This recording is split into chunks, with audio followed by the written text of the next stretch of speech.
think we're ready to get started. I'm wanting to welcome you to this event, which is a celebration of a new book from a member of our community here in Vancouver, Maya Wind. The book is Towers of Ivory and Steel, How Israeli Universities Deny Palestinian Freedom.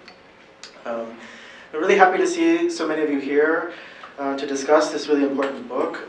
Before we start, I want to acknowledge the spaces that we're occupying now, which are the unceded territories of the Coast Salish peoples, the Musqueam, the Squamish, the Tsleil-Waututh and Coquitlam peoples, among others.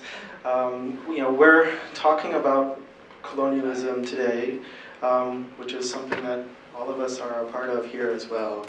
And so I think thinking in solidarity across borders and with people who are racialized, who are being dispossessed, here and in Palestine, Israel, is a really important thing to do.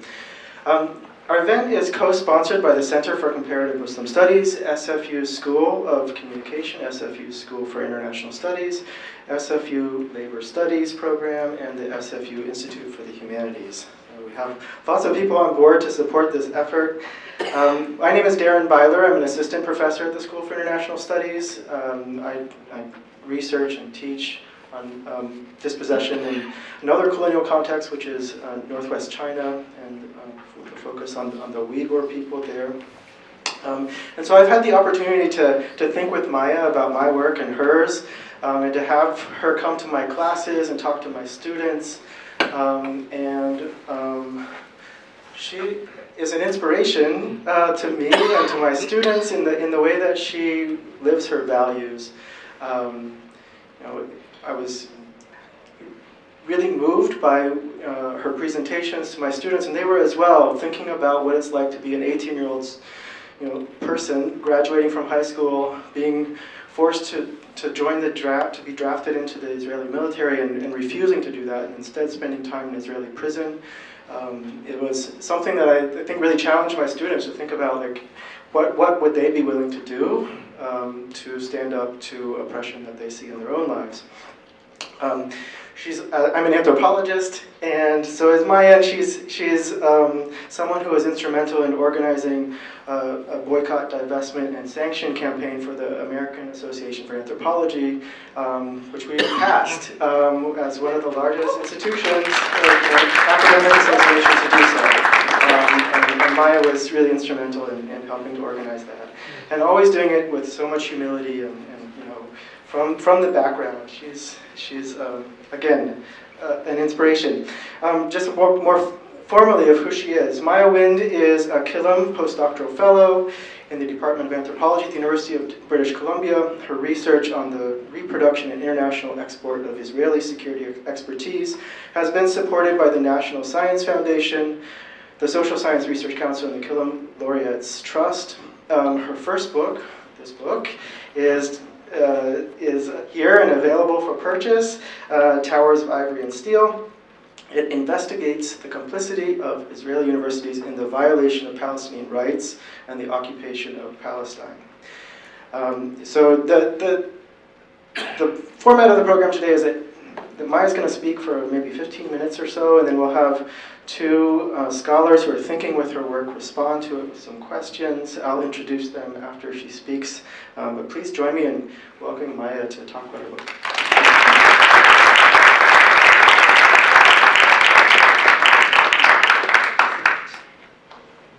Oh, should I hold this? Okay. If I project without it, can you still hear me? Or no? Okay. We're doing the mic. Mic it is. So first of all, Professor Byler, thank you so much for that. That is very generous introduction. I really enjoyed having you as a comrade, and a colleague here in Vancouver, and thank you for inviting me to speak today. And really, it's humbling to be here, also alongside Professor Skandar and Van Dauer. Thank you so much for being in conversation. You've both taught me so much. It's really humbling to be with three scholars here who have shaped so much of my own thinking, and all of us, and have educated us on any of the topics we're going to speak about tonight: settler colonialism, chief among them. And yeah, thank you also to Kylie and to CCMS in particular. Since I moved to Vancouver, I really enjoyed coming to CCMS events. I really appreciate the center and everything that you're doing. So it really is such a privilege to be hosted at the center. And of course to all the other sponsors as well.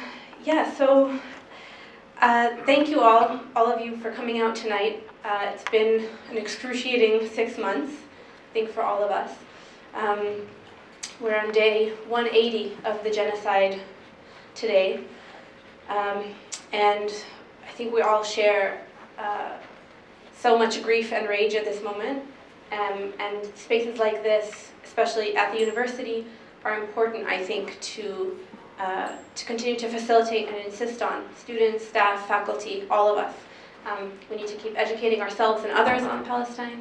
We need to keep speaking out and protesting this genocide, calling for an immediate ceasefire, and you know, these are the spaces that we must continue to insist on. So I appreciate all of your time tonight and for sharing space. This really is such a defining moment, I think, in all of our lifetimes, when we really have to intervene urgently in this genocide. Yeah, I submitted this book to press shortly before this genocide began, which is really, I'm sure you all know, just the latest and most brutal iteration of a many decades-long project of ethnic cleansing of Palestinians. I submitted this book in particular, this is several years in the making, but when it was submitted, Gaza's universities were still standing, not yet reduced to rubble. Israel has devastated, targeted, very intentionally so, every single Palestinian university in the Gaza Strip.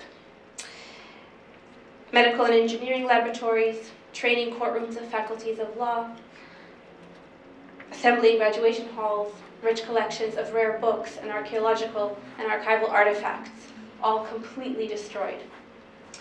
Over 60% now of libraries and archives have been destroyed in Gaza, destroying effectively well over 150 years of Palestinian history in Gaza, none of which can be recovered. And needless to say, many decades of student and faculty, political and academic life that have just been wiped away with Israeli bombardment and controlled detonation. So this is really, those of us at the university here, in our own settler state of Canada, really have to be attentive to this question. And I want to draw our attention to Katman Abulsi and other Palestinian intellectuals who have really, for many decades now, educated all of us on what we are seeing now, which is not only a genocide, but also what they called scholasticide, the intentional destruction of Palestinian centers of education. And this is central to Israel's attempt to destroy the Palestinian liberation movement. So this is what we in the university system here really have to be thinking about. I'm a scholar, as Professor Weiler mentioned, I'm a scholar of, among other things, militarism and sort of the reproduction of settler societies, and particularly the reproduction of the Israeli settler society, including through sites of education. I'm also Jewish Israeli, the granddaughter of genocide survivors. So I've spent many years, before I ever entered the university system, thinking very deeply about the question of genocide and how it is that whole societies come to understand their lives as wrapped up in the death of others. And as Dr. Weiler opened, here in the settler state of Canada, in which genocide is also structural, we always have to attend to this question, but I think we're all recognizing the incredible urgency with which we have to contend with this question over the last 6 months.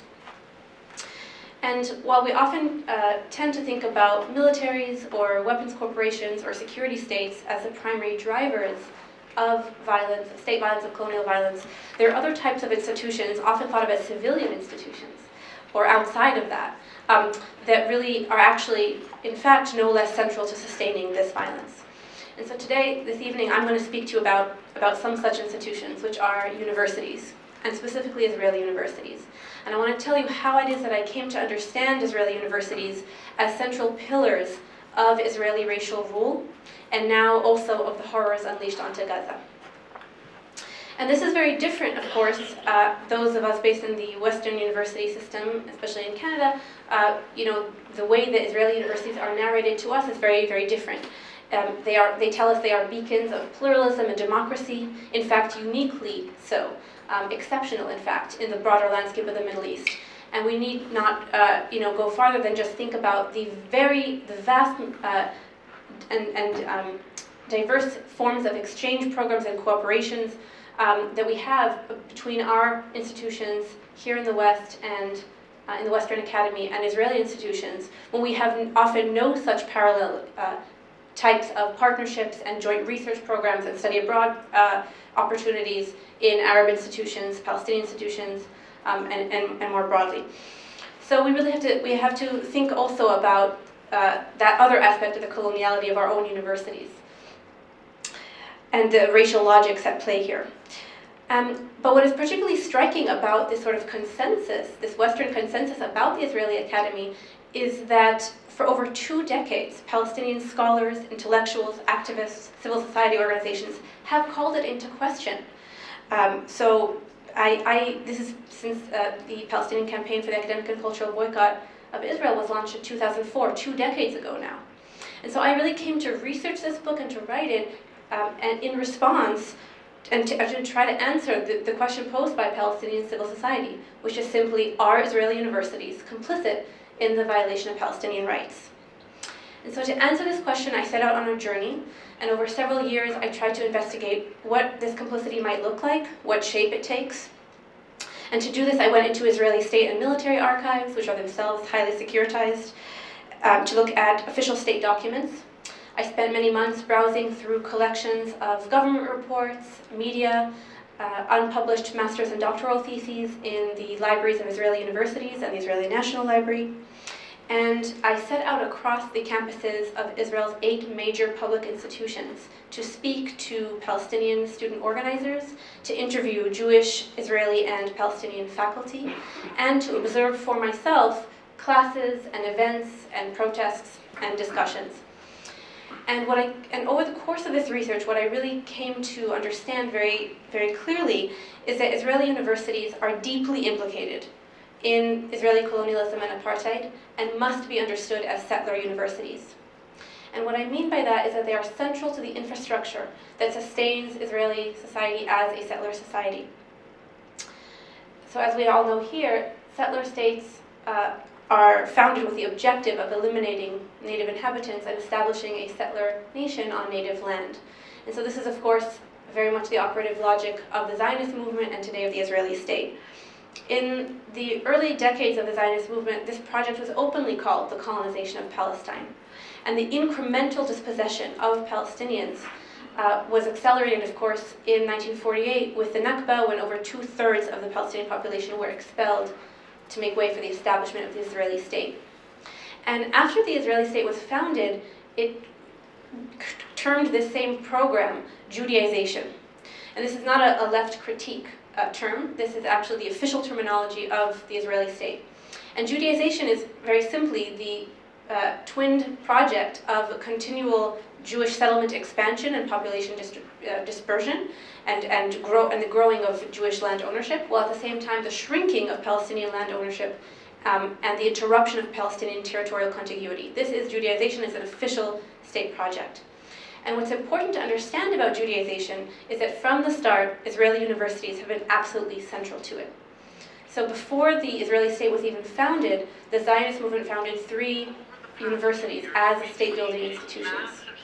The first was Hebrew University, founded in 1918 on the apex of Mount Scopus, which was very specifically selected as the site to stake symbolic political material claim to the entire city of Jerusalem.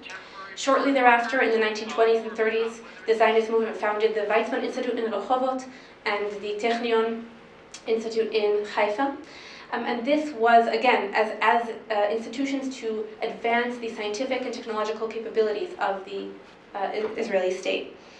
And then in the lead up to the 1948 war, these 3 institutions were directly recruited for the project of Palestinian expulsion and dispossession. So the Haganah, which was the Central Zionist Movement militia, which later became the foundations of what is today the Israeli military, established a science corps that operated bases on the 3 campuses.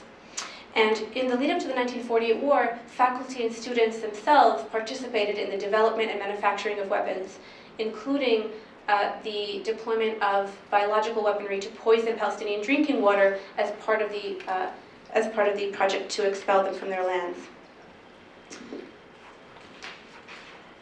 And then since the 1960s, as Israel's Judaization program expanded on new frontiers, new Israeli universities were built as regional outposts to anchor these land grabs. So in the Galilee, which is the only region within 48 that still has a Palestinian citizen majority living there, Israel built the University of Haifa as part of the project to Judaize the Galilee. And that university was instrumental in creating a project called the Mitzpim, which was an outpost project that I can speak to more later, that really helped to help the Judaization program regionally. In the south, the Nakab, what Israel calls the Negev, it's an arid region where very few Jewish Israelis wanted to settle. Israel built Ben Gurion University as a way to pull more Jewish Israelis from the central cities to the southern region. And then post-1967, the Hebrew University in Mount Scopus expanded its campus onto the lands of Isawiya and other neighboring Palestinian villages and towns in occupied East Jerusalem. And the latest university to be accredited is Ariel University, which was built very explicitly in the heart of the illegal settlement of Ariel, which is in the heart of the occupied West Bank, again, as a way to legitimize the settlement, to make facts on the ground, and to pull more Jewish Israelis from the center to reside in this settlement. So really, wherever they were built, Israeli universities were established and designed as pillars of demographic engineering. So that is sort of, when we think about settler colonialism, the question of land is paramount, and this is where we must begin when we come to understand the Israeli university. And then, of course, maintaining a occupation over millions of Palestinians, differentially ruling Jewish and Palestinian citizens, and then Palestinian subjects under military governance, required the state to constantly expand its capabilities and its expertise. And Israeli universities immediately stepped in to offer this themselves as research centers to sustain Israeli apartheid. All public universities offer their facilities, faculty, and expertise to train soldiers and security state personnel. They operate specialized degree granting programs through Atuda, which is the academic reserve. And this is a program developed to offer the Israeli military a cadre of highly specialized soldiers amidst a draft of high school seniors. Universities also sustain Israel's largest weapons corporations and global exporters, including Rafael, Elbit Systems, Israeli Aerospace Industries, and many others. And diverse academic disciplines, including, and I just chose a few case studies for the book, but I could have chosen any number of others, but including archaeology, legal studies, ethics, criminology, Middle East studies. These disciplines have been producing expertise for the Israeli state and expanding their own scholarship, their own fields, through this collaboration. So the first half of the book really looks at these forms of complicity. And the second turns to another manifestation of complicity, which is repression. How Israeli universities actively stand in the way of change. Specifically, how they stifle critical research, pedagogy, and debate, and how they suppress Palestinian student mobilization for liberation. So during the state's first decades, academic disciplines overwhelmingly subordinated their knowledge production to the Israeli state. And this really foreclosed Palestinian critical scholarship. In many ways, one of the first important openings took place in 1978 when the Israeli state declassified materials in its own archives for the first time that shed new light on the establishment of the Israeli state. And these archives, it's important to note, were still largely inaccessible to Palestinian scholars, but they did enable Jewish Israeli scholars to go in. They became later known as Israel's new historians. And these historians found evidence in the archives that some of that the expulsion in the Nakba and some of the massacres that took place were premeditated and they were well planned, and that in fact, as soon as Israel was established, the state moved to prevent Palestinian return by demolishing and razing their homes and villages, and establishing a military rule over those who survived and remained. So it's important to note also, Palestinian scholarship on the Nakba had already offered a wealth of research on these events through the deconstruction of massacres, oral history, other types of archival research, but the Israeli Academy just ignored this research until Jewish Israelis went into its own archives and corroborated it using Jewish Israeli sources. Nevertheless, with taking place again. So the Ministry of Defense methodically reclassified and concealed hundreds of important documents about the Nakba, including many used by the new historians themselves. And these reclassified documents join millions of other papers that have never been accessible to researchers at all. So just to give you a sense, a little under 3% of the files in Israeli government archives and under 0.5% of files in the Israeli Defense Forces and Defense Establishment Archive are available for researchers to into the broader public, right? Israeli universities have mounted no institutional opposition to this state censorship over decades of academic research. In fact, and this is what I show in the book, the Israeli Academy has overwhelmingly coalesced not only with the state, but with the rising Israeli far right, especially over the last 2 decades, to prevent and to constrain the right of Palestinian faculty to investigate the founding of the State of Israel, and with it, the mass expulsion, dispossession, fragmentation of the Palestinian people. The Nakba is what led to the very creation of Israeli citizenship for Palestinians. And so to repress the study of the Nakba is to overwhelmingly exclude the most foundational research questions from the Palestinian perspective. And it is an erasure by the Israeli Academy and denial of their very identities as Palestinians. Palestinian critical research, writing, and teaching has really been increasingly made untenable. Their epistemology and critique is accused of being political and delegitimized as scholarship. Scholar of education Sarab Abu-Qider, who's based at Ben Gurion University, calls these unmarked forms of discipline and punishment. Striving to produce knowledge and write under these kinds of restrictions, one Palestinian scholar described, is to operate in a, quote, mentality of checkpoints. So this is another mechanism of the war on Palestinian education. It is another facet of scholasticide by the State of Israel. And just a word more about students.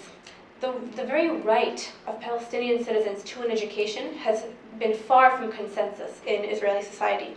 So between 1948 and 1966, when Palestinian citizens of Israel were themselves under military rule, the Israeli government openly debated whether providing Palestinians with an education would ultimately aid in their assimilation into the Jewish state and their acceptance of the Zionist project, or would actually further politicize them.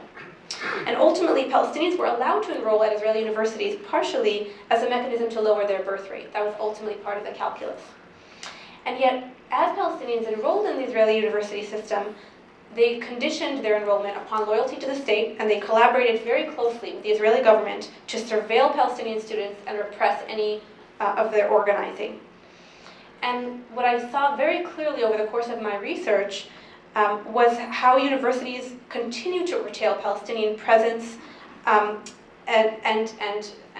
curtail the possibility for Palestinian education at every point in their journey. So from admissions, physical access to campus and to dorms, this design and sanctioned use of university space.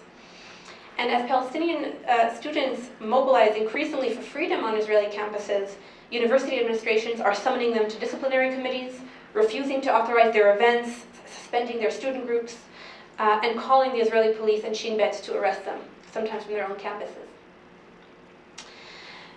Palestinian students in the occupied Palestinian territory face the full force of the Israeli state. Governed by the Israeli military, Palestinian universities in the occupied West Bank, including East Jerusalem, are subjected to structural bureaucratic violence, routine closures, and raids by the military. Palestinian student organizing, and this is important to really sit with, Palestinian student organizing in the occupied Palestinian territories has just been criminalized. Since 1967, Israel has declared over 411 student groups and associations unlawful. Palestinian students active in the student council or any student group at Palestinian universities are routinely abducted from their campuses in the middle of the day or from their homes in the middle of the night. They are held for months under administrative detention without charge or trial, and they are subjected to torture. In the Gaza Strip, Palestinian universities have been subject to repeated Israeli aerial bombardment and have been suffocated under an illegal siege for over 17 years. And now, all of the universities in the Gaza Strip have been targeted and destroyed by Israeli aerial bombardment or controlled detonation, leaving over 90,000 Palestinian students with no university to attend. Not a single one of the Israeli university administrations has called on the Israeli government to cease the bombing of Palestinian universities and the intentional decimation of Palestinian higher education.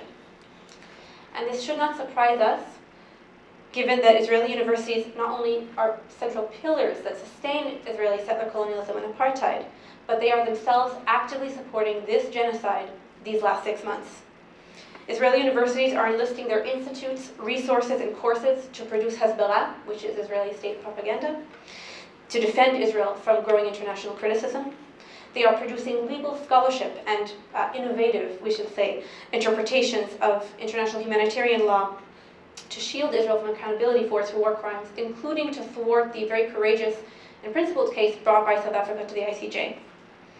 They are training soldiers and developing weapons used against Gaza every day. They are granting special benefits, scholarships, and even university course credit to soldiers returning from Gaza as reserve soldiers to their classrooms. They are punishing students and faculty who dare to speak out, primarily Palestinian. Israeli universities are complicit in genocide.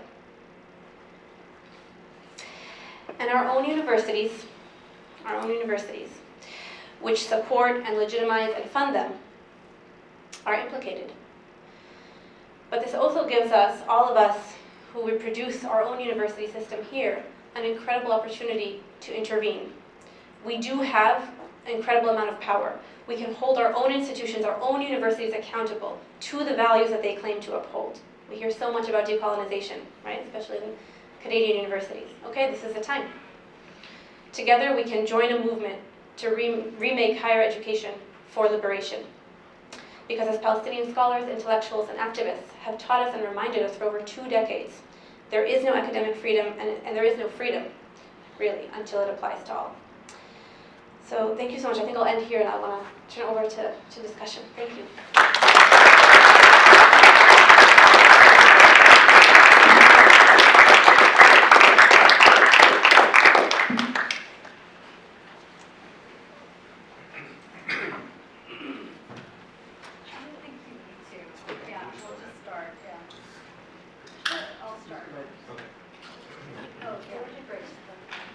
I'll introduce myself.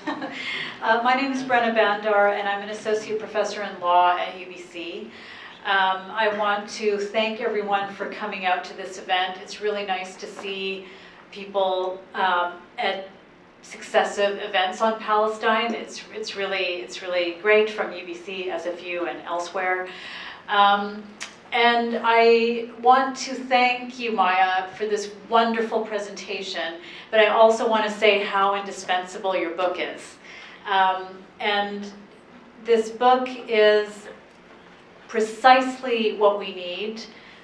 When I say we, I mean people who are struggling for Palestinian liberation and who are located in any form of education, you know, higher education, schools, you know, anyone working or attached to that sector. And this book is so impeccably researched.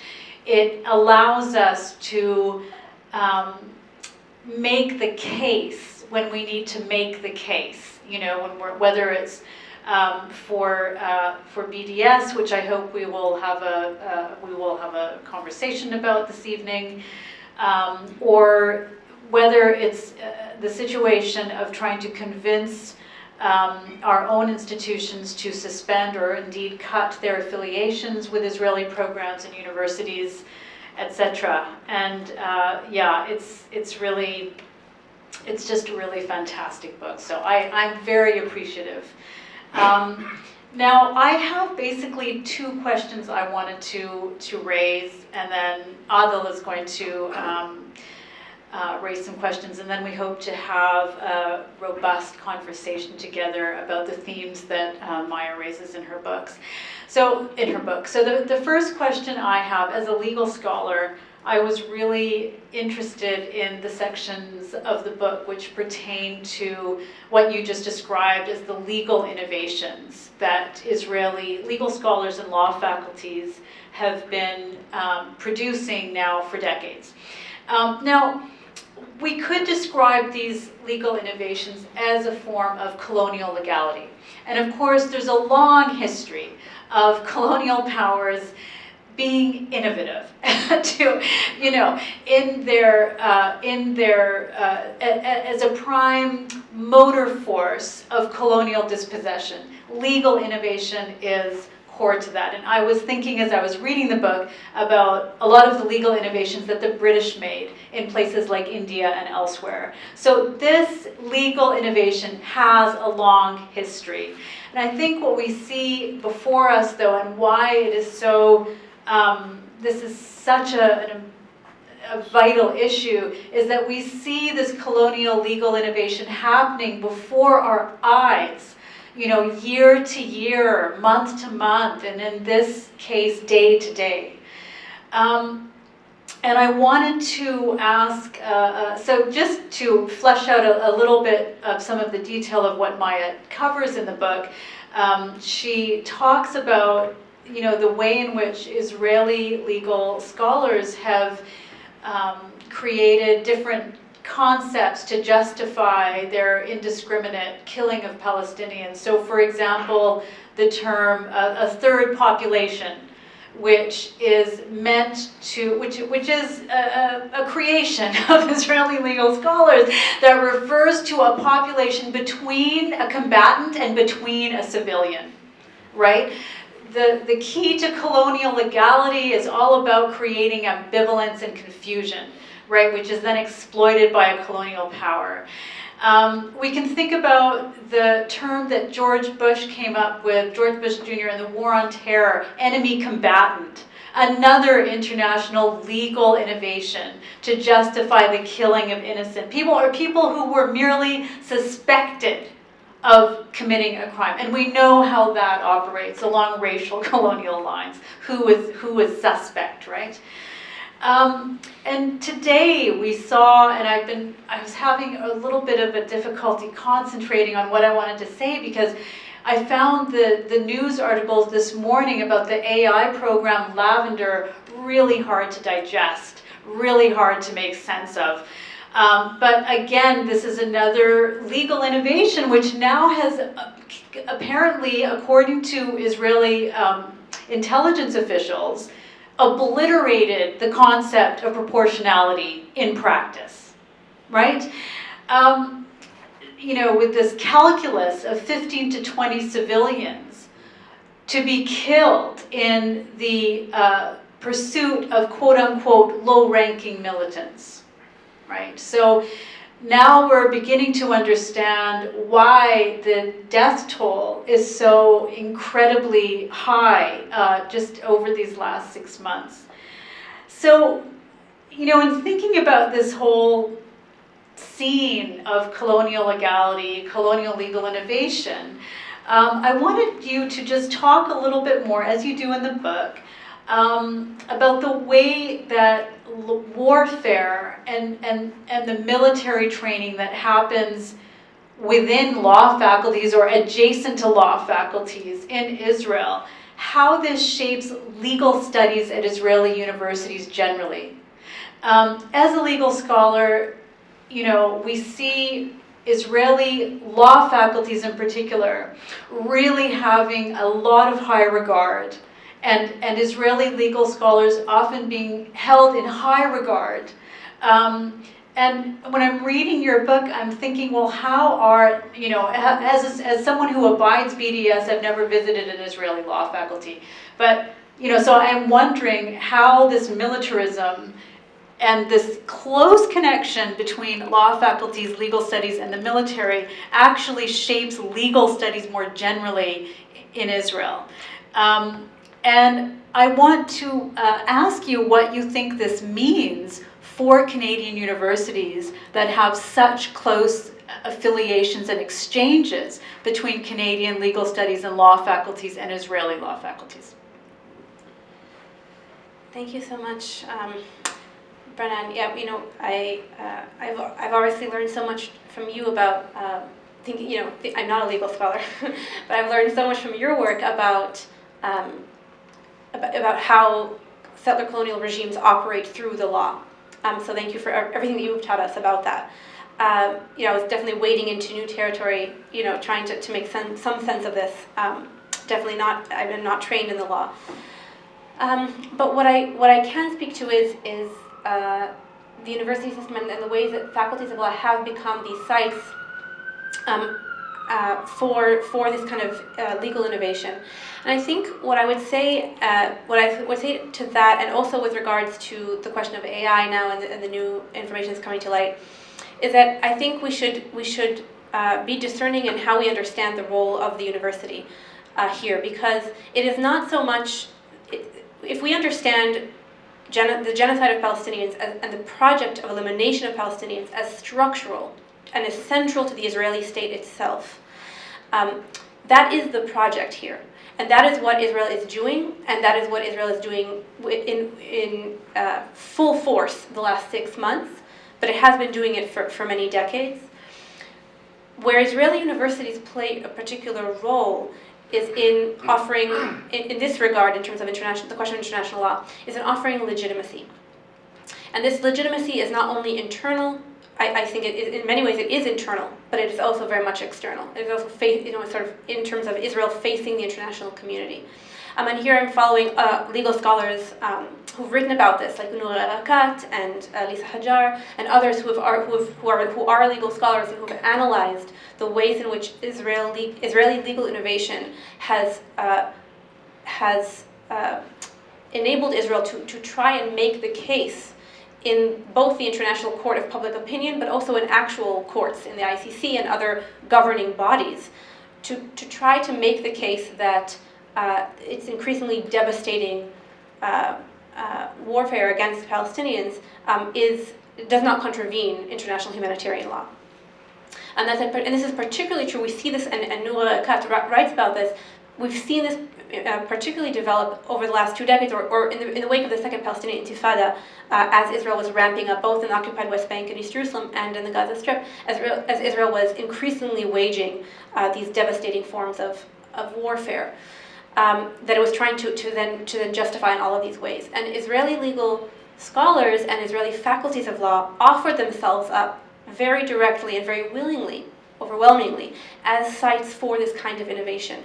And they worked very closely with the Israeli Military Department of International Law. There is such a department, if you can believe it, in the Israeli military, whose job it is to offer legal advice and to help the Israeli military and the Israeli state craft narratives, both in real time, like during operations, and then after the fact, in response to the international probes that follow, to really help Israel shield itself from any accountability. And what we're seeing over the last 6 months, I think, is the absolutely devastating consequences of decades of impunity.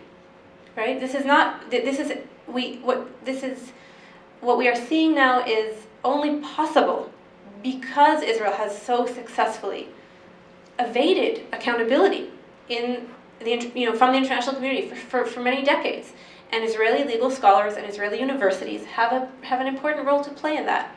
And just now, one of the legal scholars I write about in the book, Pnina Shalvit Baruch, she herself headed the international law department of the Israeli military.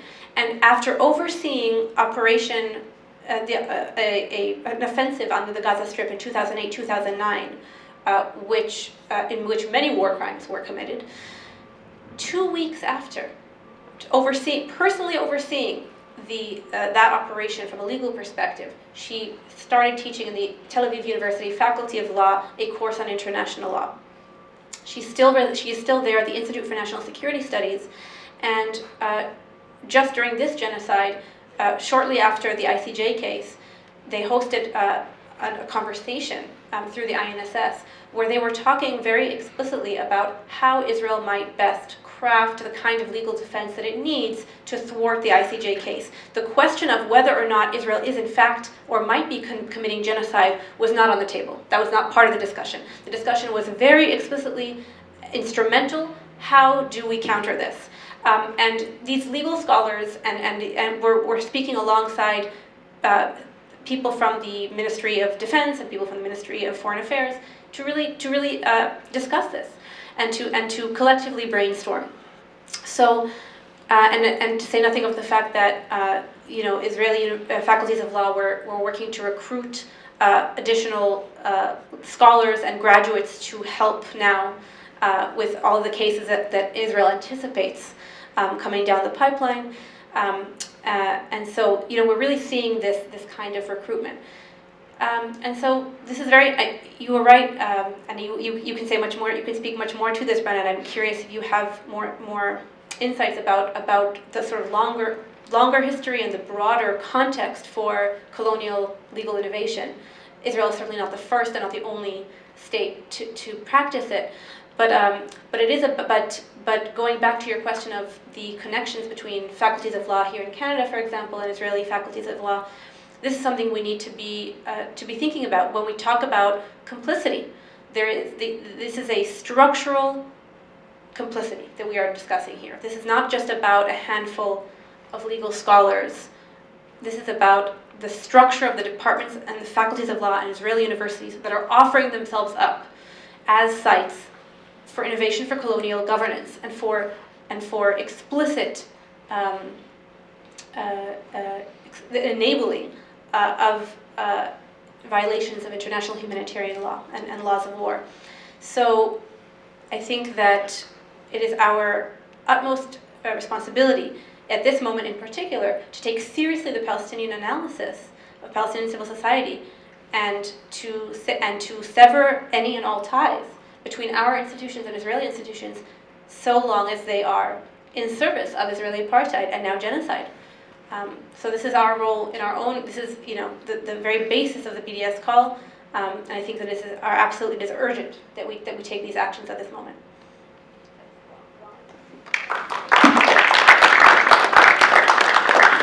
Thank you so much, Maya.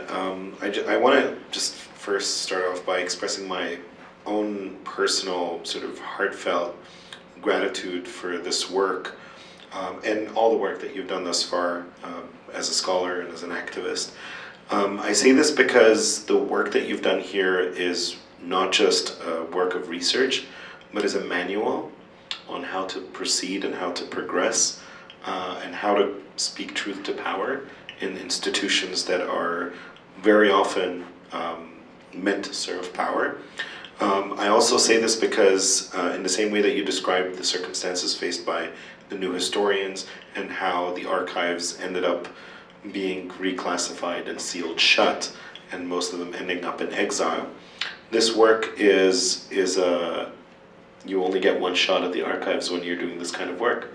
So the fact that you were able to do this with dignity and with compassion and with a deep commitment to justice is a testament to the integrity of what it means to be a critical scholar, and it comes at a hefty price. And so we're cognizant of that price and what that means. So I just wanted to thank you for undertaking it. And in saying so, I just want to suggest that anyone who's interested in taking the struggle for justice in Palestine and liberation to universities here, this is a seminal work that can help guide the arguments that we need to make to our respective administrations. Just want to say a couple of things really quickly before posing questions, if you don't mind.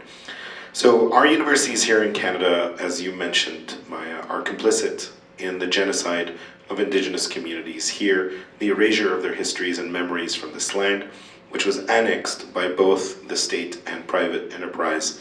And we sit here on the rubble of communities and civilizations through colonial settlement that could only be described as countless Nakbas. The connections and collaborations between Canadian and Western universities with counterparts in Israel isn't merely academic or driven by mutual interest in the pursuit of knowledge and education, but rather a concerted commitment to the ideological foundations of collective dehumanization and a determination to obscure and circumvent the historical and present injustices that they are both actively perpetuating. Our universities and Israeli universities are cut from the same colonial cloth. But as we begin to reckon with our role in entrenching Indigenous subjugation in colonial Canada, we can push for change across all echelons of our institutions. From renaming our universities to the reallocation of funds, to indigenizing the curricula, to the creation of scholarships for Indigenous students, to the overhaul of hiring processes, to the retelling of stories and the repurposing of land use. In Israel, however, our counterparts and our colleagues at Israeli universities, not to mention large proportions of students, as Maya describes both in her book and presentation, are instead joining the reserves of the IDF and literally participating in a genocidal war of annihilation in Gaza. In fact, it is the same hand that reaches out to build connections and bridges for Israeli universities internationally that is pulling the trigger on the mass destruction of an entire education system that supports all Palestinians in Gaza. What many have called, including Maya, scholasticide, Israel has destroyed every institution of higher learning in Gaza. That's 12 in total, some of which have been leveled completely, wiped off the map. According to Le Monde, 3 university presidents and nearly 100 deans and professors have been killed by the Israeli military, whose technologies is the product of Israeli university innovation, as Maya very articulately describes. That is the equivalent of a foreign occupying army destroying SFU, UBC, BCIT, Emily Carr, Quentin Polytechnic University, Vancouver Film School, Columbia College, Vancouver Community College, Langara and Capilano University, not to mention Adler and University Canada West, and the killing of 3 university presidents. And just like when you think about that, it's quite unbelievable.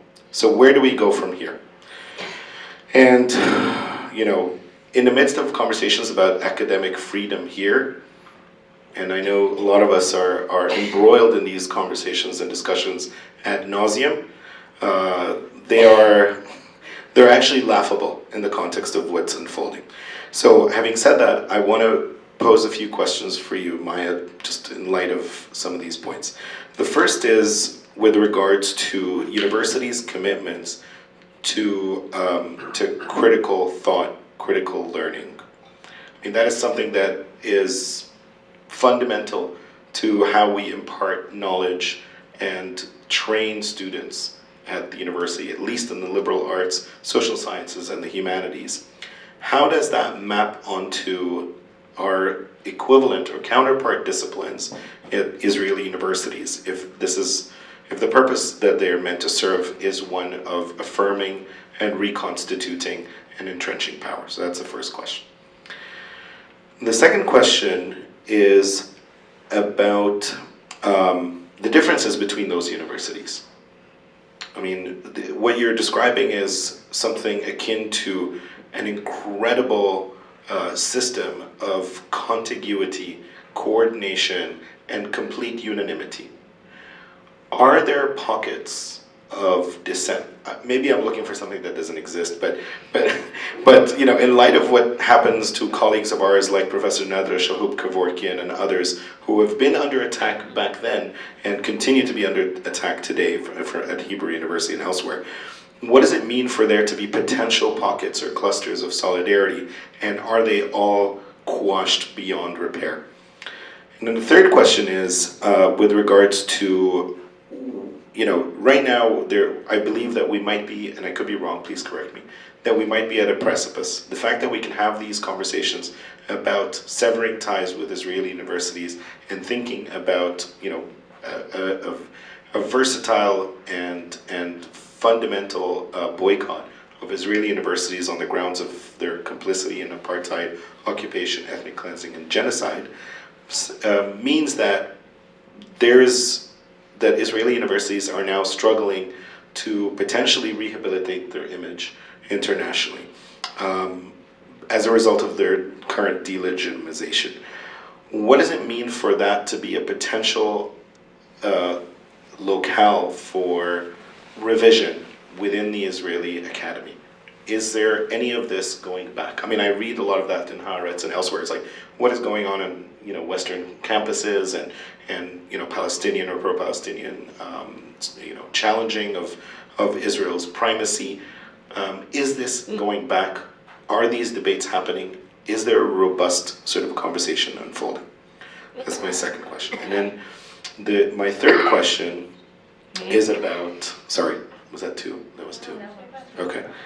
And my third question is as someone who's very much interested in media and communication, you use the word hasbara to describe what is happening within the Israeli academy, that sort of concerted attempt at creating and mass producing propaganda. Can you tell us a little bit more about that? Is it akin to what happens as far as like mobilizing international and Western media, and where are those? I mean, obviously, as far as media is concerned, there are obviously cracks in that system now, right? Are there cracks in the academic hasbara currently, and is there a possibility that that might happen in the future? And then finally, my last question is about the reclassification of the archives of the Nakba. What happens today, given the fact that the genocide in Gaza is quite possibly the single most documented war probably in history, and not only that, but there's literally hundreds of hours of video, audio, and photography documenting Israel's violations, unlike, for example, 1948, 1967, and the subsequent wars, the Caslets, etc. Too many dates to list.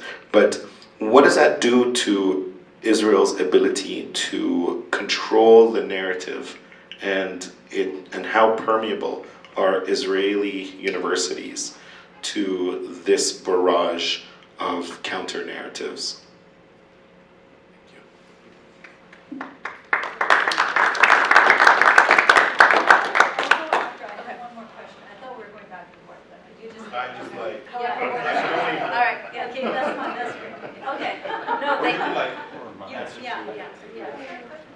Thank you so much, Adit.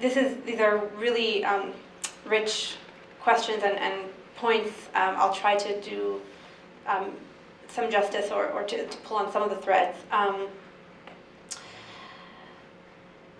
So maybe I'll start with the question of critical research and pedagogy.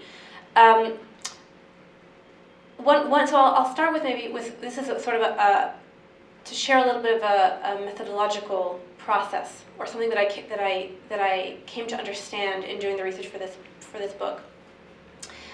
When we talk about the deep ties between Western academic institutions and Israeli institutions, one thing that this sort of imperial, or that the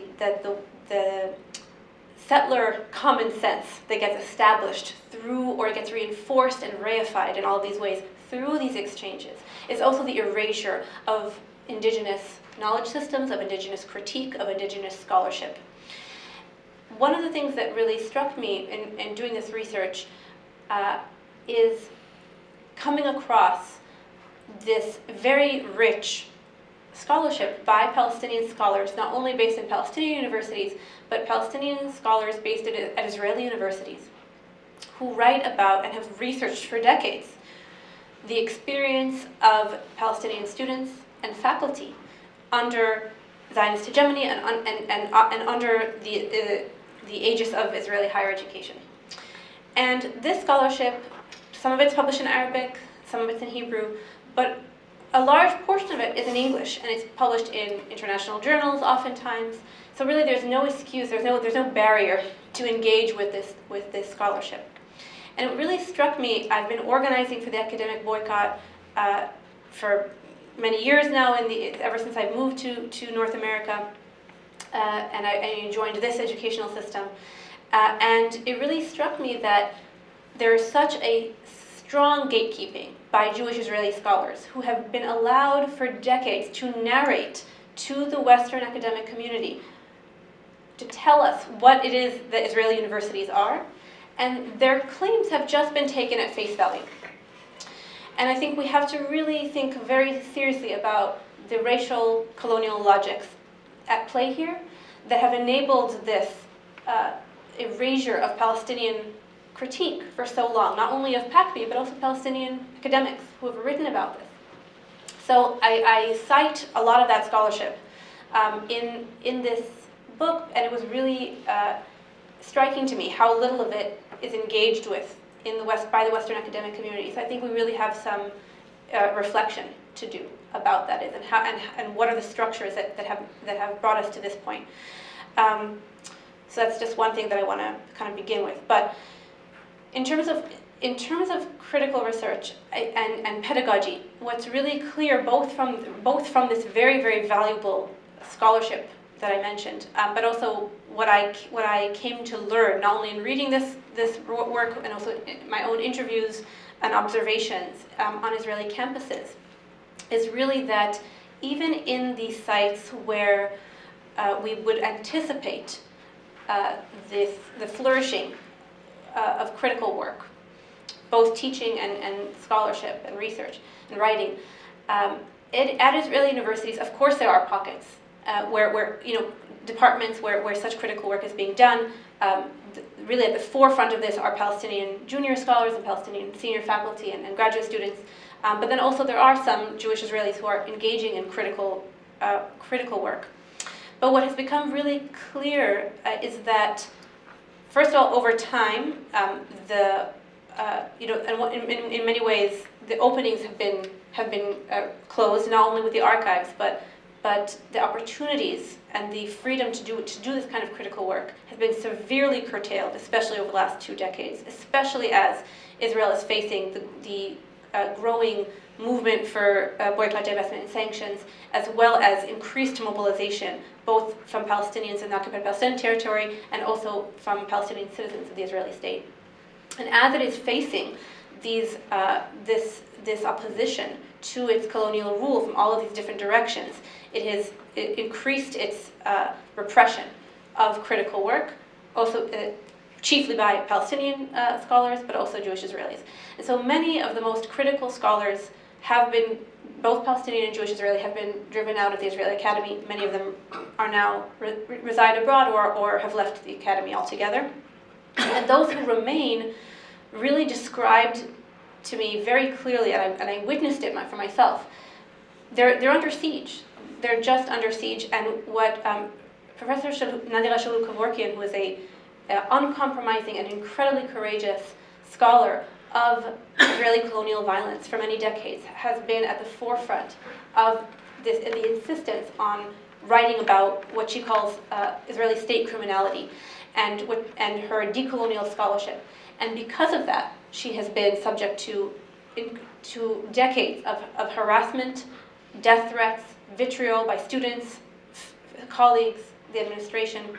And then you see now with her suspension, which has been, for the moment at least, temporarily removed. But we have to understand also why that is, because Hebrew University it was made incredibly clear to Hebrew University that this would be a very bad move, because there was an outpour of international attention and international condemnation, and faculty were calling to boycott the university over her suspension, and so Hebrew University walked it back its position.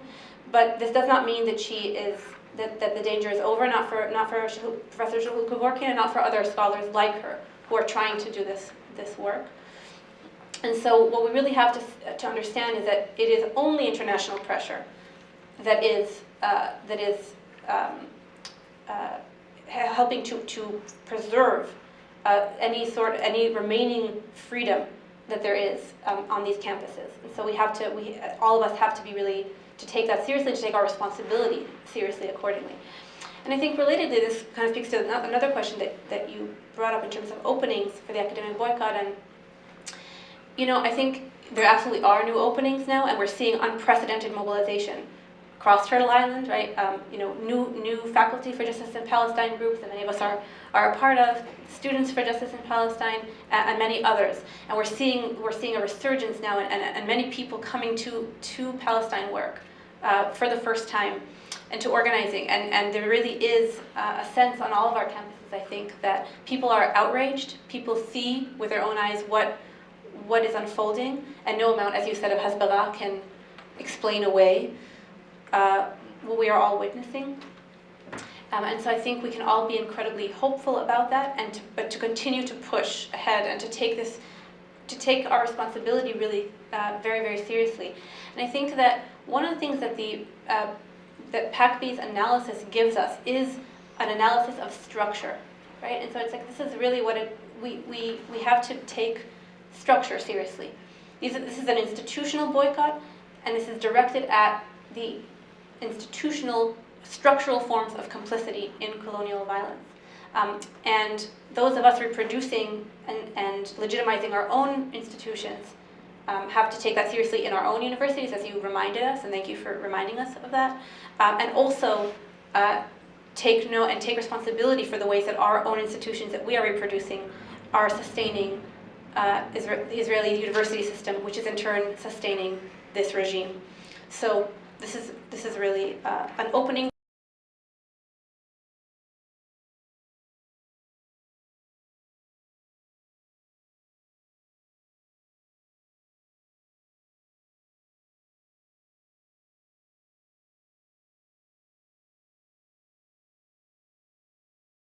In 2005.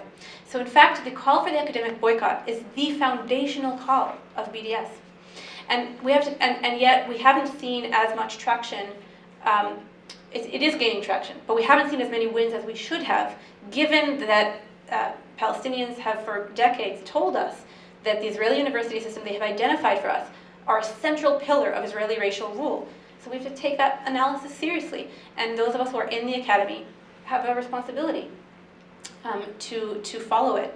And on the question of Hezbollah, and I'll just speak briefly to that, and then I want to turn it back to everyone else.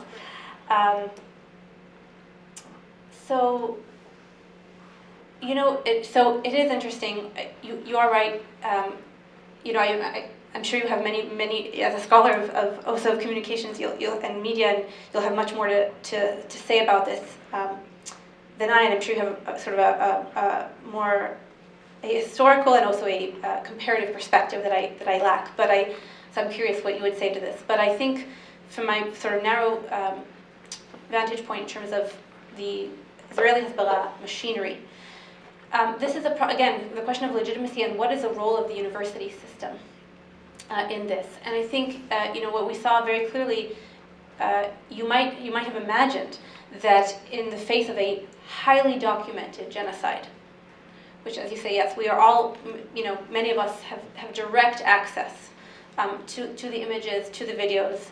The Western media is doing its best.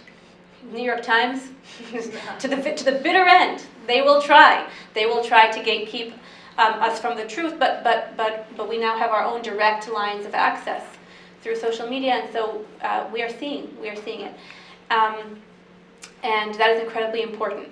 And yet, even in the face of this very explicitly, heavily documented genocide, the Hezbollah machinery is working overtime, and it is partially still successful, remarkable as that may seem, because the images that many of us are seeing are not seen by everyone, and we have to remember that.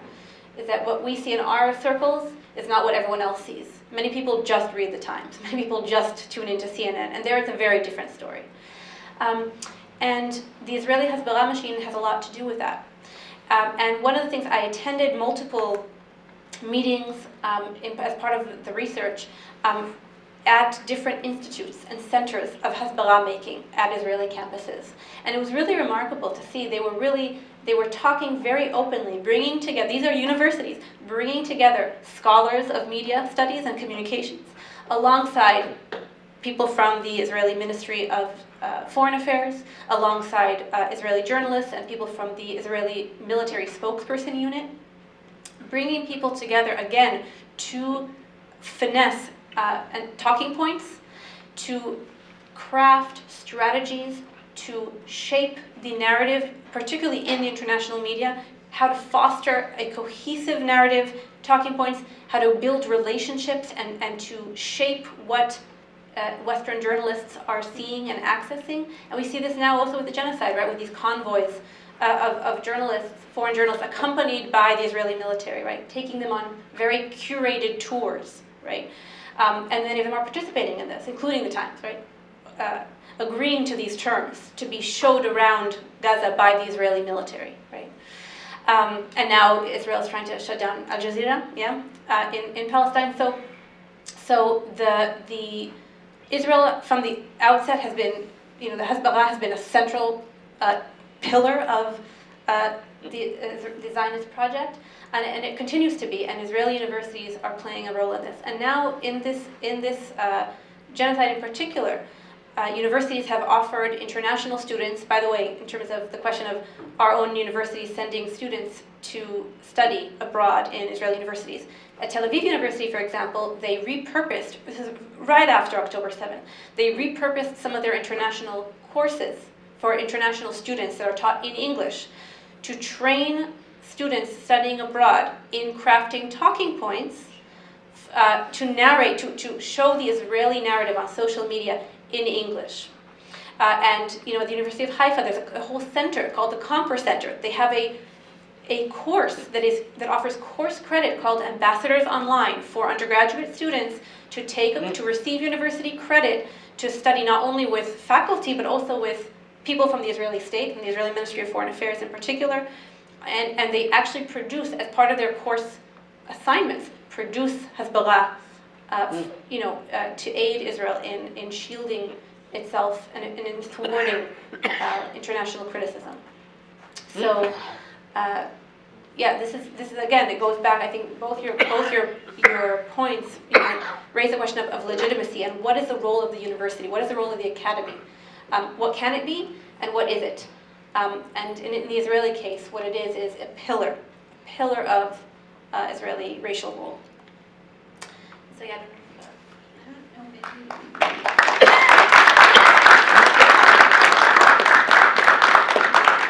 That was great. Thank you so much. I have a kind of political economy question about Israeli universities, but I'm wondering, just given the time and the audience, I can work my question in at some point. Should we open it up to the floor, I think? Please raise your hands. The premier of the province had to fire his minister of higher education because she made a very derogatory comment about Gaza.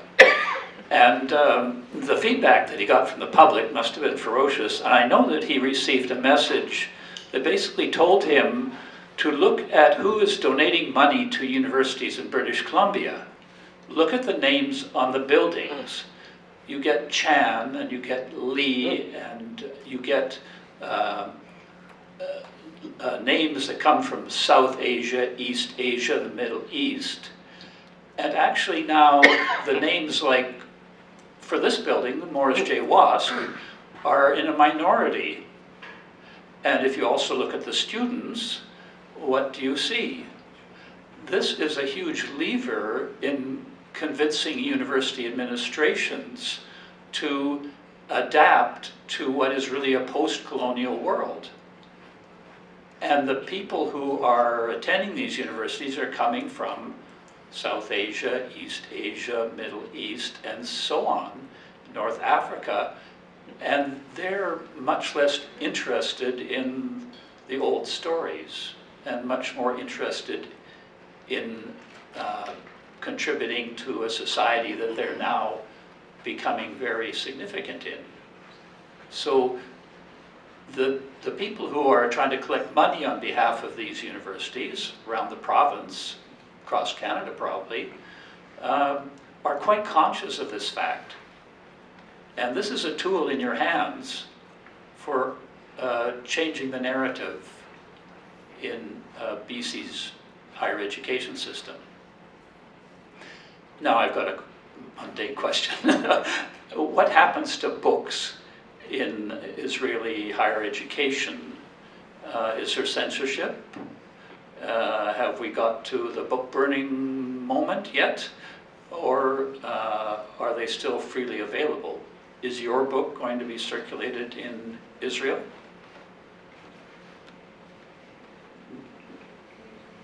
Well, I think we need to respond to the first part of this.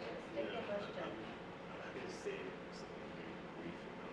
Yeah, you go first, and then I'll see if I need to. Just to, obviously I can't speak to the second question about what happens as far as books in Israel, but I will say something on the topic of donations to universities. I think while the premise of the point that you're making is absolutely well-founded, fundamentally the amount of contributions that still come to the universities to support research or to set up foundations is still substantially in favor of the pre-existing positions and the political status quo.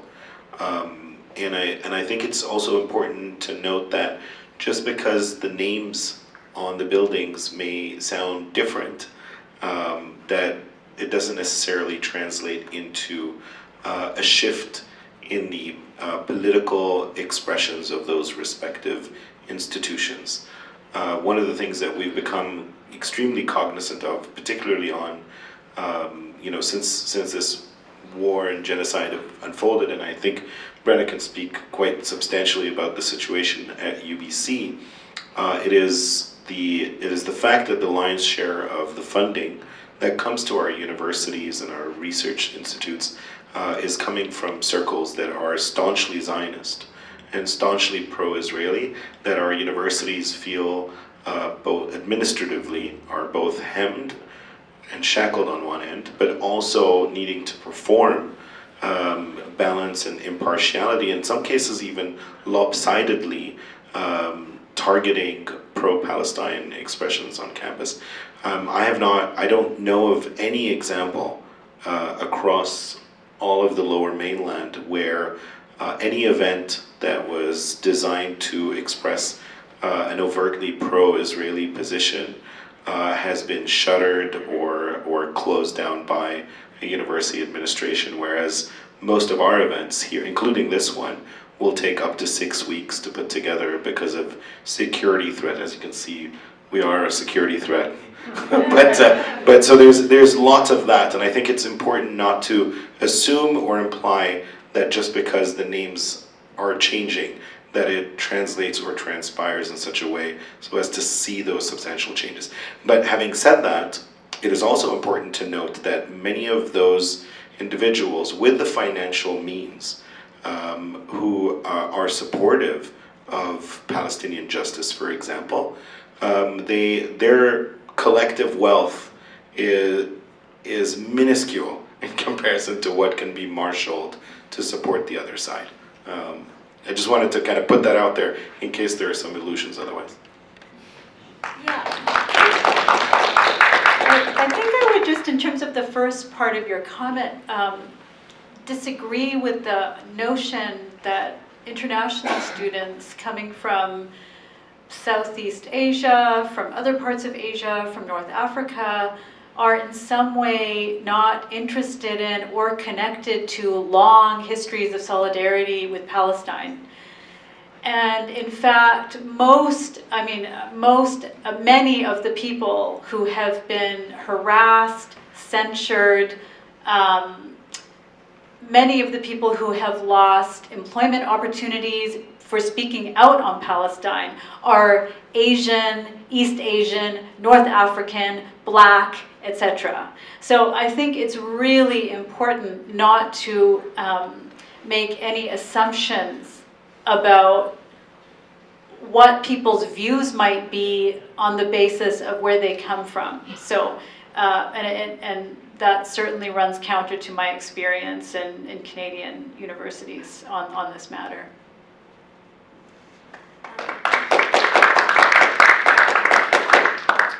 Just to speak briefly on the question of the last point that you raised about books. The book banning or the book appropriation and theft is really a theft of Palestinian books. And I write about this a little bit in the book too, but the Hebrew University worked with the Israeli National Library during '48 when the majority of the Palestinian population of Western Jerusalem was ethnically cleansed. Immediately afterwards, days afterwards, the Hebrew University administration worked with the National Library, which is housed under the Hebrew University campus and has been for many decades, appealed immediately to the new Israeli government and asked them to grant them permission to comb through Palestinian neighborhoods of West Jerusalem and appropriate books, and they did. So they actually trailed soldiers. These are university students, university administrators. They went through and they looted Palestinian books from private library collections and homes, from schools. And this is true not only in Jerusalem, but really across. Thousands and thousands of books were looted in the wake of the Nakba by the Israeli state. Many of these books were destroyed, books that the Israeli government found to be politically unacceptable. These books were destroyed. And then some books that were found acceptable were sold back to the Palestinian schools, from which many of them were appropriated and looted, were sold back. They had to buy back their own looted property. And then some of those books ended up and still remain today in the library, in the Israeli National Library and the library of what began at Hebrew University as it was called the Institute for Oriental Studies, but basically the collection of Middle East studies at Hebrew University still houses tens of thousands of looted Palestinian books. And so when we think about the Israeli state project vis-a-vis the book question, I think that is really where we must, where our attention must go. And now really shortly after October 7, some people in the Israeli government already began to say, we need to re-educate Gaza. And so we have to go in and we have to look at what their textbooks are saying. And some in the Israeli government were suggesting that Israel would try to decide for the people of Gaza, for the Palestinians in Gaza, what textbooks would be sanctioned moving forward. This is also true in terms of the intervention into Palestinian knowledge production and access to books and texts in the occupied West Bank as well, and that has been true for decades. From the very establishment of Palestinian universities in the occupied Palestinian territory, Israel has established a very tight control, or has tried to establish a tight control over which kind of books, which kinds of materials are allowed to enter, really severing Palestinian universities from the very rich intellectual life of the Middle East, in which they were embedded until the Israeli state was established.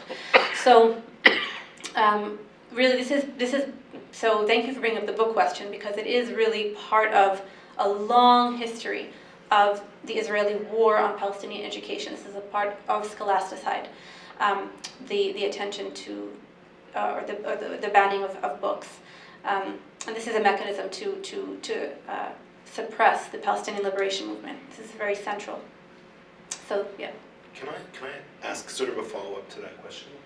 What happens to the scholarship and the canonical works that have been published over the last 10 to 15 years in English around the world, or in other languages, on Palestine? Like the catalogs of, let's say, Stanford University Press or California University, which are full of, or the Edward Said's work, or any, the Noor Arakat's work. Where does that fit within the Israeli Academy? Does it exist in the curriculum? Does it exist in the libraries? Are they readily available or taught? Yeah, this is a very interesting question in terms of what makes it onto the syllabi in Israeli universities. It's very interesting. I would encourage those interested in this question. A Palestinian sociologist, Ivory, sociologist anthropologist in Israel, they're often, these departments are the same. She's also based at Hebrew University, has a great article about this. I cite it in the book. You can also look at that. But she traces in her work, she kind of does a deconstruction of, for example, the question of settler colonialism as an analytic. What has happened?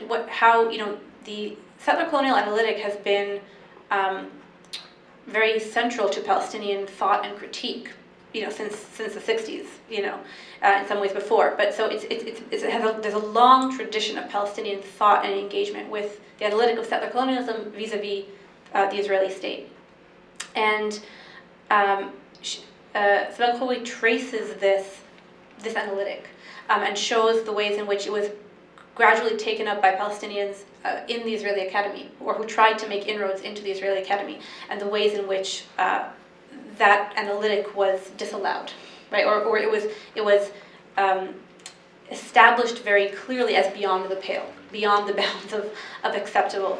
And so in that same article, and there are others who wrote about this as well, but they talk also about the impartial ways in which, for example, Said is taken up.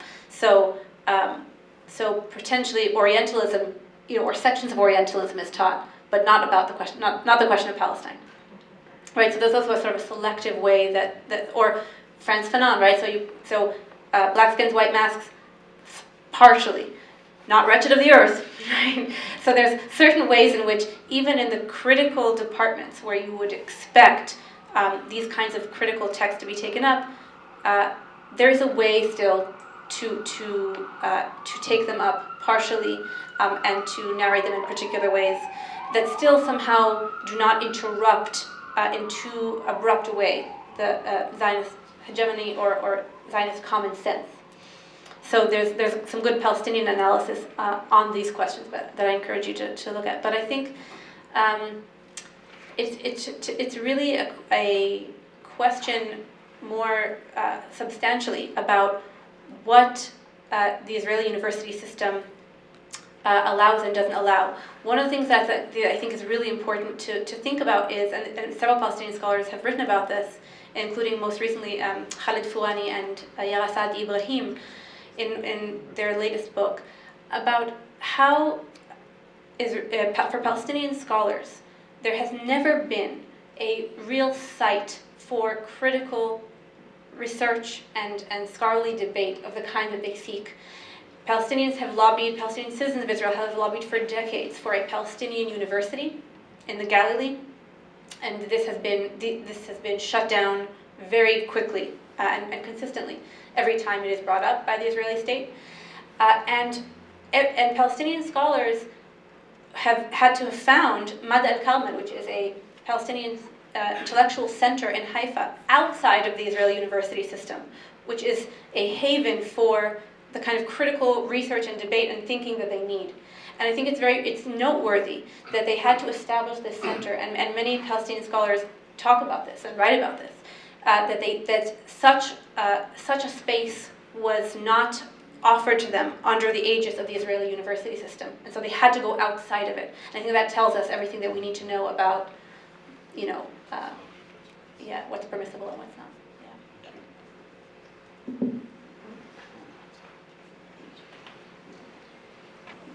Thank you so much, Maya. Actually, this is my second talk I'm attending. I loved your talk at UBC. I needed to hear more from you.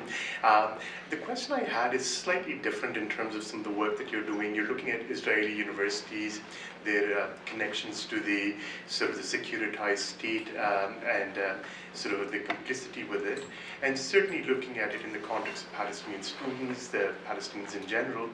I'm just curious, within the Jewish communities, I've heard over the years scholars talking about how post-colonial Jewish history or the Jewish identity, the Jewish faith, has been very heavily influenced by the Ashkenazi view of global events and even in terms of sort of Jewish practices. And I'm just wondering, certainly this may be sort of a tangential question, but within Israel, as much as there is marginalization, and you documented incredibly in your book of Palestinians and their access to education, is there also suppression of not only just progressive, secular Jewish thought, but also any other religious views, whether it's Sephardic, Falasha, other Jewish communities from South Asia that I'm familiar with, and how they are looking at Israel as a state 60, 70 years later, and what it is becoming, especially with the far-right, ultra-right, and how they're warping Zionism with Judaism, with the Israeli state? Or is the Israeli state completely taken over by that Ashkenazi view of how things are? Sorry, I don't know if that makes sense. Can I ask a question, and then we'll take a round? Yeah. Is that okay? So I'm going to ask a question. I think Davina had a question, and then maybe you can respond. Then we'll do another round. So my question is about going back to the slower violence of how universities are used to shore up territorial control over different parts of Palestine. So you talked about the establishment of Hebrew University prior to 1948, and you talk about Ariel in the West Bank and Ben Gurion in the Nakab. And it, of course, as Adil mentioned at the beginning of his comments, make us think about land-grant universities and the way in which universities here across Turtle Island have also been used to shore up colonial territorial control. But I also, in thinking specifically about Ariel and the whole discussion of the way in which real estate became central to the business model, essentially, of Ariel University, which has parallels with North American universities as well, who have become massive landlords in different urban centers. It did raise a question for me about how real estate markets are tied up with the profit and the development of universities. And I guess the question is really about the political economy of Israeli universities, because along with being settler colonial universities, they are also neoliberal universities, right? And so the question is, when it comes to cutting institutional affiliations with Israeli universities and the academic boycott, of course there's the moral, ethical complicity issue, and the colonial and racial logics of having close relationships with Israeli institutions and that legitimizing function, which you spoke so eloquently about. I guess I'm wondering, what are the political economic dimensions to the academic boycott? And how is that connected to the question that we were speaking about earlier around what it means to decolonize the university? So how, because decolonizing the university is also about really trying to dismantle the neoliberal university. So that was my question, and maybe we can take another one, and then we'll have an answer, and then. Great, thanks. Raise your hand if you want it. Hi, Maya. I'm sorry that I've only begun reading your book, so I feel terrible asking a question, but I also wanted to just piggyback a bit on the political economy question, which is about the 12 universities that have been bombed in Gaza. I'm wondering, of those universities, how many are private universities, and what about the reparation of, the fact that these institutions have been wiped? What about the property values of these institutions? And is that a place, do you think, that solidarity movements can start to move in eventually about pushing for reparation?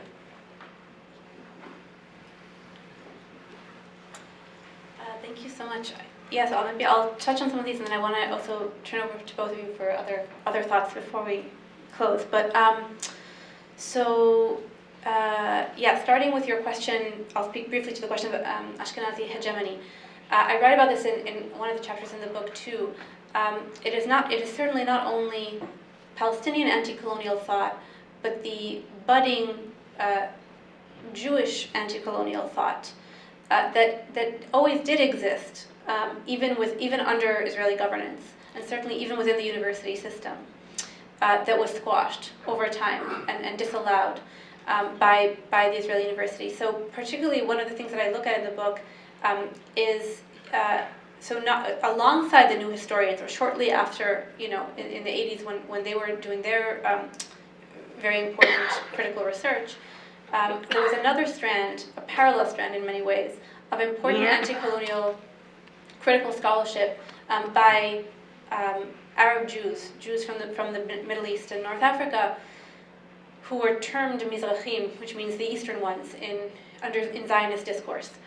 And these scholars took up the figure of the Arab Jew as a prism, or as an analytic that was central to sort of their critique and their critical investigation of Zionism and the violent ways in which Zionism and the Israeli state severed their ties of Jews from the Middle East and North Africa as soon as with their arrival to Israel, severed their ties, disallowed their language and their histories, and so the analytic of the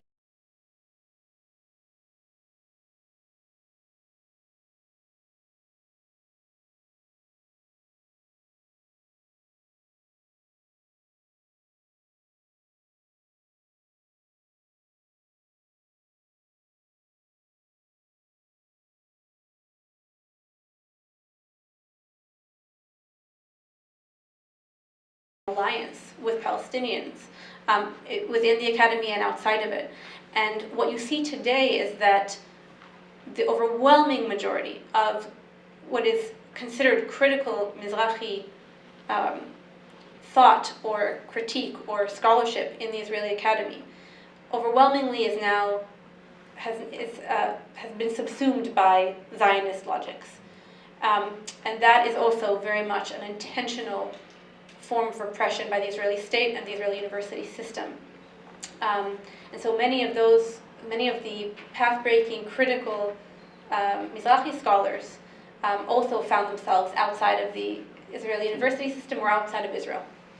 And the ways in which that profoundly shaped the possibilities for critique are with us to this day. So that's what I will say to that question. In terms of all of the very important points that you both raised, Brennan and Davina, there is important scholarship on the neoliberal university, some of which I cite and I engage with in the book. One scholar that I follow very closely is Devarian Baldwin, who writes about sort of U.S. universities as forces of gentrification across the United States. So of course the question of the political economy, or the question of real estate or property, of course is very much intertwined with colonial governance. I'm sure, Brenna, you have a lot more to say about this question than I do, and I've learned so much from you about this. But the case of Ariel is a good one that you bring up, because I think it's a good example of the ways in which those things are intertwined. So establishment, the Ariel University was first established as a college under the aegis of Bar-Ilan University in the 80s.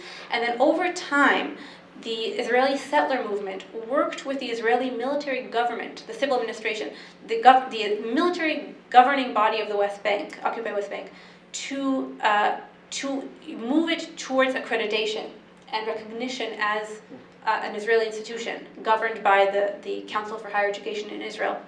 And this was a very intentional move to legitimize this settlement, and to expand Israeli sovereignty in the occupied West Bank. And so and this is also a political economy question and a real estate question, because as in general, and this is across the board with the settlement enterprise, as real estate prices have become incredibly high within the Israeli state proper, one of the drivers of Jewish Israelis towards settlements in the occupied West Bank and East Jerusalem is real estate. And so this is also part of it. And you really saw very explicitly in different junctures because there was the accreditation didn't happen overnight, it happened incrementally. And at every point that Ariel University cleared another threshold, real estate in the settlement of Ariel rose, and there were new building projects to build dorms and more housing to accept more and more students into the settlement, with the hopes, and this is very explicit by the founders of the settlement of Ariel, who also from the outset, as soon as they established the settlement, spoke about and planned for a university. They wanted to be a university city, and they talked about this very explicitly. You saw that it was normalized, and it became from a sort of more, what could be thought of as a more radical settlement, to a suburb of Tel Aviv. It's very close by, where many Israelis who are not ideologically committed to the settlement project nonetheless move for better housing prices, for the university, and then they stay there. And that was, so the University of Ariel, what became the University of Ariel, was a very central engine of growth and legitimacy for the settlement. And this is one of the things that we saw there. And in terms of the question of reparations, absolutely. I mean, part of, right now I think all of us are working tirelessly for a ceasefire, because that is just what needs to happen immediately. But as part of the decolonization process that we hopefully we are already underway, we are, and we will see more of, reparations is going to have to be central. And there is no justice. There is no justice for well over 30,000 Palestinians killed, over 13,000 children. There is no justice for that. There can never be justice for that. That is a stain on humanity forever, and that is something that all of us will have to carry for the rest of our lives. And that is just a devastating truth, that there is no justice for that. So I think we're all sitting with that understanding every day that passes, excruciating day. But that doesn't mean we shouldn't have those conversations already now.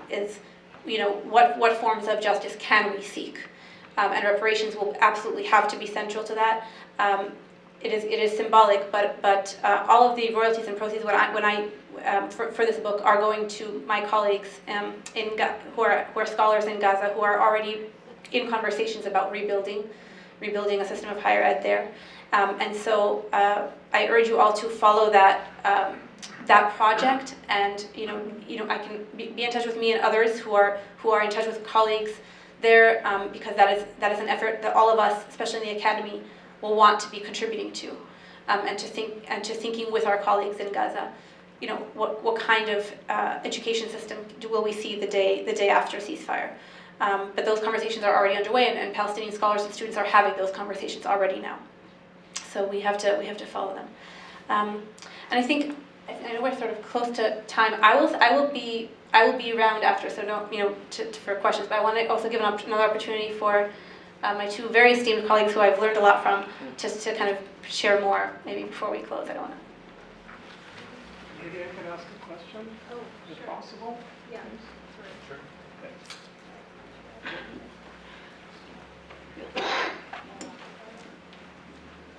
Hi, thank you for your talk. So I wanted to ask you about the Council for Higher Education in Israel created a program in 2014 to promote the integration of Arabic language and Palestinian students in Israeli universities. And that program was renewed again in 2019. I know about many programs that exist in Israel for bringing, especially in the South Bedouin, students into the university through different programs. There's been a huge increase in the number of people. And Sarab Abu Rabia, who you quoted, she heads up today a lot of shared society initiatives at Ben Gurion University. And she's the Vice President of Diversity, Equity, and Inclusion. And she has championed the advancement of a lot of Bedouin scholarship there. I'm just curious, with 17% of the students at Israeli universities being Palestinians, right? And with all the shit that we're swimming in right now, if you see any glimmers of hope in terms of people that are working together for a shared society, because I've seen codes of conduct that have come out from the universities. I've seen a lot of contesting and challenging and looking at ways to creating more coexistence on campuses and in the university settings. And from a lot of the scholars that I've known for a long time, their work is published, their work is there. I mean, there's a lot of Palestinian faculty at Israeli universities that are engaged in scholarship just like everyone else is. But I'm just curious in terms of how you see those efforts for the Council for Higher Education and the fact that the numbers of students in the university are 17% Palestinian. Thanks. Thank you for these. I actually write quite about this, a bit about this in the book, so I'd love for you to, I'm happy to share with you an electronic copy for you to take a look at some of the data. But so first of all, Palestinians are systematically and across the board underrepresented in higher education. So just to give you all a sense of the statistics, Palestinian citizens of Israel make up about 20%, but they actually make up almost 30% of the university-age population.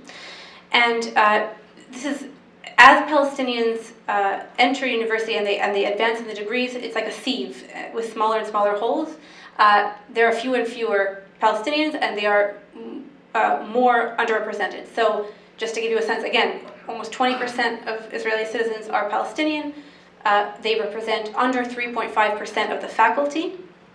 And they are actually very underrepresented in the graduate student level, the university deans and administrators. That's not even, that's, of course, but even at the undergraduate level. And it's actually interesting that you mentioned the question of the statistic, because the Israeli Ministry of Finance itself found in 2019, in one of its latest sort of broad studies, that in fact the gap between the enrollment and access to university between Jewish and Palestinian citizens of Israel is not only is it not shrinking, it is widening.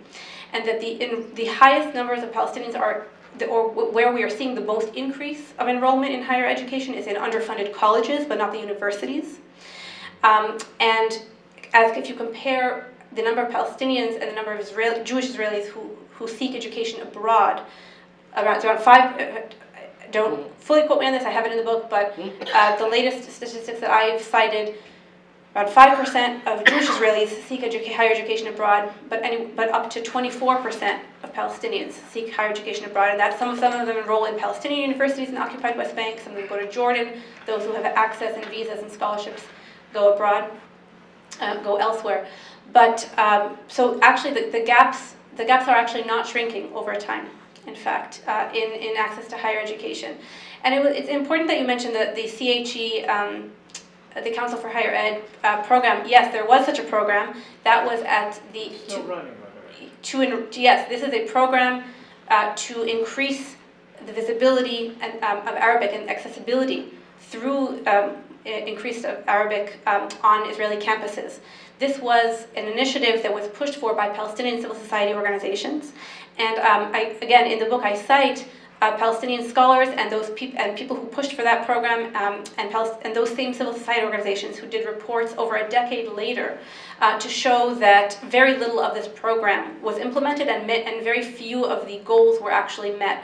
So university, for example, university websites are partially and sometimes incorrectly translated into Arabic. Signage on campus is still partial and incorrectly translated. There's still almost no programming in the Arabic language, which is again why Palestinians have been lobbying for a Palestinian university. Because why should there not be 20% of Israeli citizens are Palestinian? Why should there not be entire programs, academic programming in the Arabic language? And you know, as part of the nation-state law passed in 2018 by the Israeli Knesset, they demoted Arabic, right? From it was at least on paper an official state language as well. It was demoted, it was removed, and so what you really have is English and Hebrew in the Israeli Academy, but not Arabic. Those are the two paramount languages. For example, in almost no Israeli academic association are panels accepted in Arabic, or are individual presenters allowed to present their scholarship in Arabic. You really see, you know, the suppression of the Arabic language is actually still very present. And it is part of, again, the colonial suppression of Palestinian thought, of Palestinian knowledge production. So we're really seeing this is unfortunately still a problem. And the fact that Israeli universities know now to speak the language, to at least pretend to speak a language of diversity. Both Hebrew University and Tel Aviv University opened centers for that are in charge of faculty diversity. Sorry? Ben Gurion University as well. Right. They have, yes, it's a different kind of program, but the fact that they have these programs, that they have these websites of Palestinian and Jews, you know, they have pictures of them laughing together on campus lawns and all of that. We know that from our campuses too. Yes, EDI washing, Brenna says. But I think, so we know how to critique these programs at our universities too, because our universities are also still structurally racist, and no amount of pictures of diverse-looking groups of students laughing together on a campus lawn can change that. But in the Israeli university system, it is really it is laughable, because what these programs are refusing to contend with and to face head on is that they are operating and they are part and parcel of a state that the overwhelming majority of the international human rights community, the United Nations, international legal experts, classify as a regime of apartheid. And without facing that very foundational truth, these programs are meaningless, right? So 1,700 students at Ben Gurion, for example, Arab students, yeah, that are part and parcel of what's going on. I mean, I'm not saying that everything is hunky-dory, but I'm asking you if there's any glimmers of hope in terms of shared society and Palestinians and Israelis being able to work forward, because you paint a very dour picture in terms of any kind of, you know, future for anybody in that region, save. There's not much future. I don't think. Yeah, no, we can all. I wanna, just because in terms of sharing the space, I wanna give an opportunity to my fellow panelists to say also some closing remarks. But I'd love to speak with you after. But I'll just say this: right now, Israelis are committing a genocide. So we have to let's just sit with that right now. There are well over 30,000 Palestinians, well over, who are dead, who we have killed. Our military, Israeli approval ratings for this genocide are incredibly high. There is almost no opposition among Jewish Israelis to this genocide. And the protests that we are seeing are about the Israeli hostages in Gaza, who, by the way, the Israeli government is responsible for almost all of their deaths, right? Very, very, to be absolutely clear. So we just have to really sit with that right now. So when we're talking about a shared future and coexistence, we are every day now. We are at day 180 of the genocide. So we just have to really we have to sit with this right now. But in terms of a future, I am hopeful for a decolonized future. But a shared future of Jewish Israelis and Palestinians living together can only happen through decolonization, right? Through the end of the Zionist project. Under Zionism, under the Israeli state as we know it today, there cannot be the coexistence of which you speak.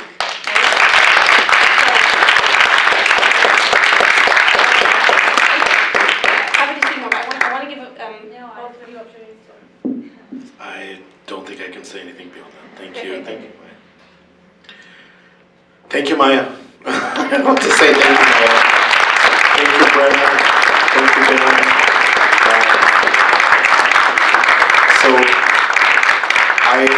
I have to say, I've learned a tremendous deal from this book.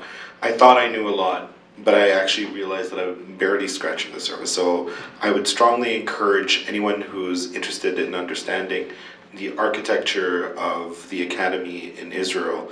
This book is very, very, very meticulously researched and extremely well documented and archived. The footnotes alone and the references, truly unbelievable. So this is a treasure trove. I would strongly, the books are being sold outside by one of the remarkable indigenous bookstores that we have in town, Iron Dog Books. So please support our indigenous, when we talk about decolonization of knowledge, support our indigenous booksellers and publishers. And thank you, Maya, again for gracing us with your presence, but more importantly with this work that I hope will continue to live on and bear fruit. And may we convene under better circumstances, hopefully to revisit this, but in retrospect, and think practically perhaps about the possibility of sharing space and time in a decolonized space where everyone is equal within an egalitarian system rather than one that is lopsided and ethno-religious and nationalist. Thank you.